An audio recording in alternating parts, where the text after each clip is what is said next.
most people have a Hollywood view or a fictional view of heaven, hell, of God. Angels are often depicted as like people flying around with wings.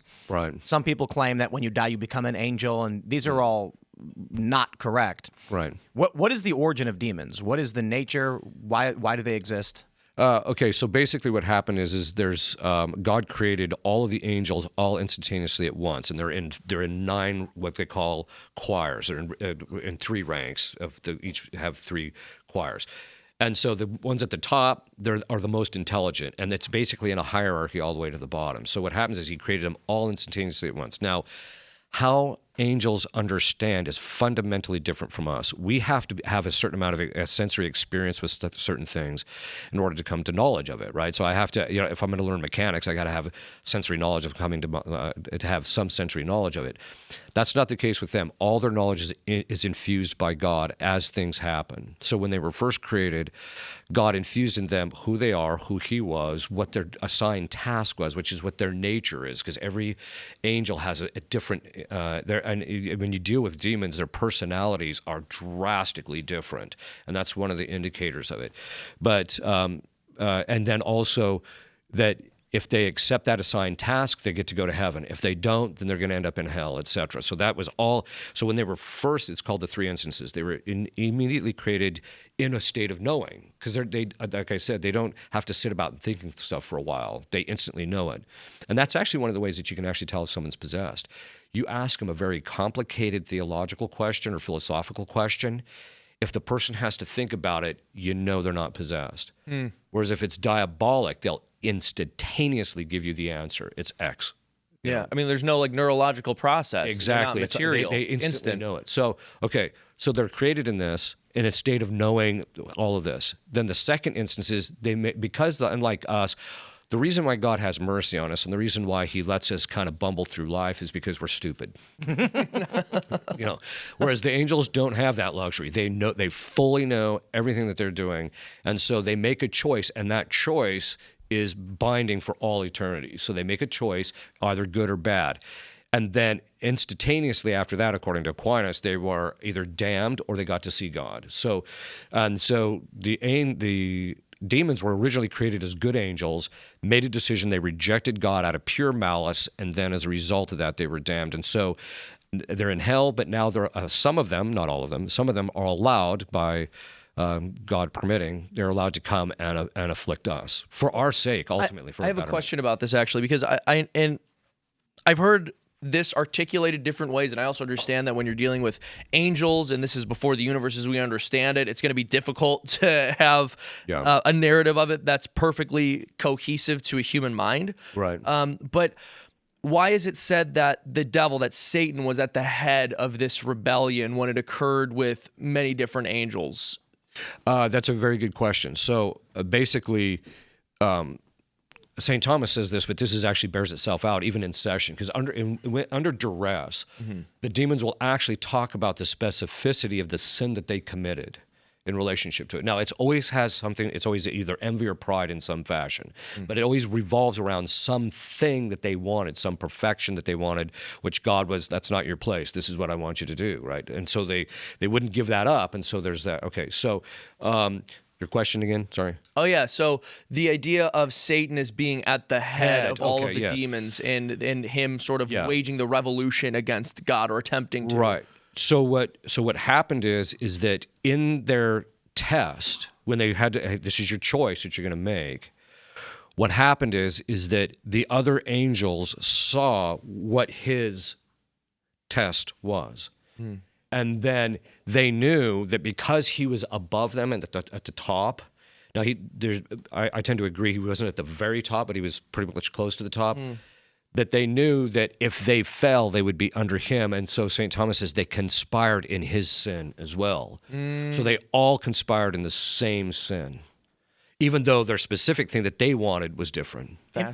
This might be too difficult of a question. Maybe I'm wrong, but for those that are not familiar with hell, the devil, or whatever, what is the actual? I don't know if you could elevator pitch it, if it's possible. Why is there a hell? Why is there a devil? What is all that? Because I think in order to, the way I feel Well, first, let me say this. I went to Catholic school for the first 6th grade, so I have a little bit a slight understanding. But I feel like if we're immediately talking about demons, it's kind of a why is this happening? Where does this begin? What is the origin of this conflict? Right. Well, the origin of the conflict was that God offered them, as I mentioned, a test, just as he does with us as human beings. I mean, ultimately, whether we get to heaven or hell is going to be based on the type of life that we live, etc.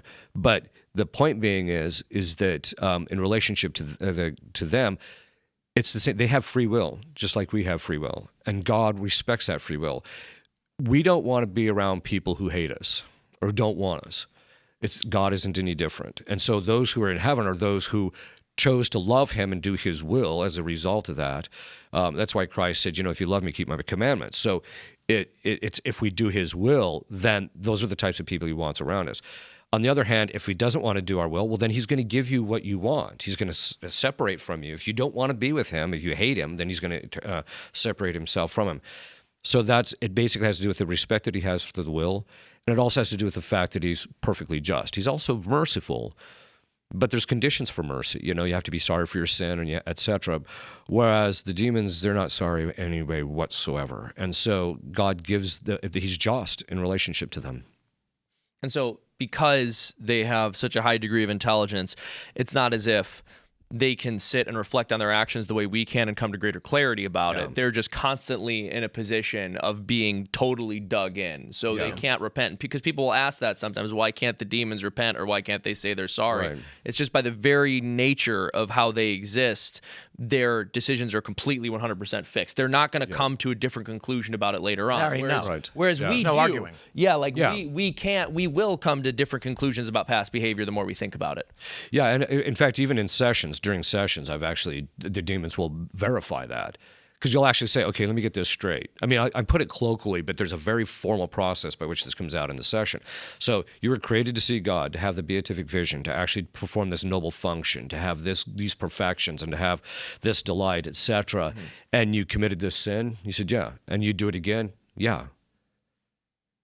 And even when you talk to them about all the pain and agony they're in, they would still choose that sin because their will is completely fixed. Is there a logic to why they choose to do these things? Well, there is in the sense that they did get a fleeting delight out of following their own will, but then that's only at the moment of their choice. And then after that, it's pain from that point on. For eternity. For all eternity. At one point, I said to one demon, I said, well, because I was talking to him about his choice. And I'm like, that's not even rational. And he just looks at me and says, yeah.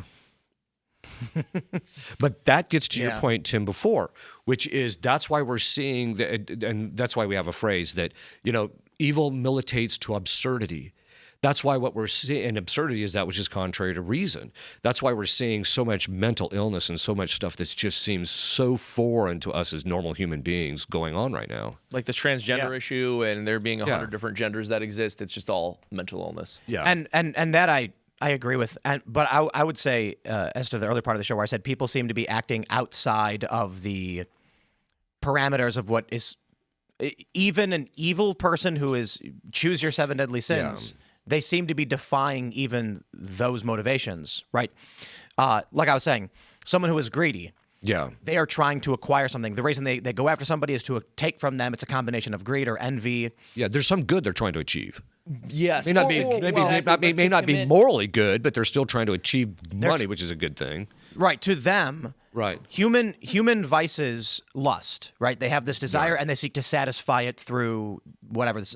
I feel like, especially over the past several years, and even in my personal life, I have seen people take actions that would only destroy them. Yeah. It's not satisfying their envy. It's not satisfying their wrath. It's literally just gleeful demise of themselves. I've got a bit of an explanation there. So basically, as Father mentioned, when people make decisions, they're trying to seek the good into some capacity, but they'll see it in a disordered way. And so they go after something that to them seems good, but obviously isn't. So when it comes to lust, for example, you have a disordered understanding of sexuality. Sex is good, and it's part of God's plan for the human family and marriage. But when you put the pleasure in a disordered position where you're now disregarding the procreative function by intentionally interrupting it, or you're committing adultery or fornicating, even though, as you mentioned, there's a pleasure in it, you're still acting counter to logic because that doesn't follow the reason why God created sex, and you're defying the logic, and it is destructive. It doesn't seem as destructive as when somebody goes and has a sex change operation and cuts their penis off, but they're actually doing a small version of that. Yeah. We don't think of it that way, but they're doing a small version of that, and there's just kind of a poetic justice and irony to the fact that we had this sexual revolution where we said, I'm going to do whatever I want with my body to maximize my sexual pleasure, and then people started cutting their sex organs off. There does come a point, Yep. though. There does come a point, though, where the people they're so entrenched in the evil, or that the demons have influenced them to such a degree, to where it's exactly that. We can't even see any rational good that they're trying to achieve in this process. Yeah. It's as I was saying, I've been to places all over the country, and typically the way a person reacts, whether it's positive or negative, falls within this, predictable parameter. Sometimes people are crazy. Yeah. Serial killer, they're just doing crazy things. But then you start to come across people in recent history that are doing things that literally just burn this country down. That's right.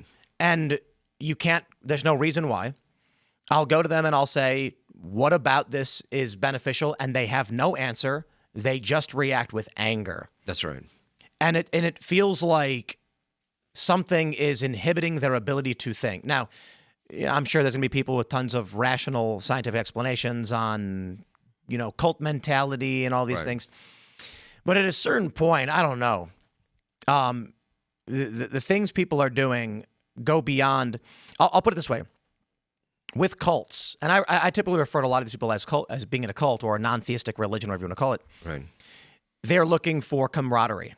They're feeling love. Cults use tactics like love bombing. That's right. They surround you. They tell you that they love you and don't trust other people. Then they make you feel some kind of emotional pain if you were to defy that. There is a logic in why a human adheres to that because it feels good. But now we're starting to see people that don't even feel good being a part of these cults. They are in a constant state of disarray, pain, and disorder, and they destroy things around them. There doesn't seem to be any human benefit or even human vice that is motivating actions which just destroy. And so to me, I'm like, I think we're just seeing maybe I think possession is like the layman interpretation, Right. But obsession and lesser forms of influence. Yeah, I think so too. Yeah, and even if you were to give them everything they wanted, they're still miserable.